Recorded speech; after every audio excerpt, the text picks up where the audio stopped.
ભરૂચ જિલ્લાના વાગરા તાલુકાના અરગામા ગામમાં તળાવની બાજુમાં આવેલા રસ્તા પર પેવર બ્લોક અંદાજે 5 લાખ રૂપિયાના ખર્ચે કન્સાઇનમેન્ટ નેરોલેક કંપની દ્વારા 5000 સ્ક્વેર ફીટનું કામ પૂર્ણ કરી આજરોજ લોકો માટે આ રોડ ખુલ્લો મૂકવામાં આવ્યો।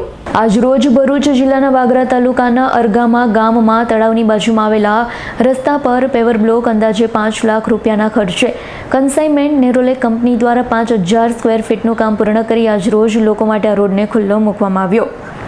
કંપનીના commercial incharge Kashyapbhai Nare, PE officer Manavbhai Prajapati, testing officer Shravanbhai Parmar, Maheshbhai Patil અને R&D ઓફિસર પુષ્પક ડોલે અન્ય ગામના લોકો ઉપસ્થિત રહ્યા। પેવર બ્લોકની કામગીરી પૂર્ણ થતાં ગામના લોકોમાં ખુશીનો માહોલ છવાયો। ગામના લોકોએ નેરોલેક્સ કંપનીના તમામ લોકોનો આભાર માન્યો હતો અને તેમને સન્માનિત કર્યા હતા। રિયાઝ પટેલનો રિપોર્ટ, S9 ન્યૂઝ, ભરૂચ। અમારી તમામ માહિતીથી અપડેટ રહેવા માટે જોડાયેલા રહો S9 ન્યૂઝ સાથે।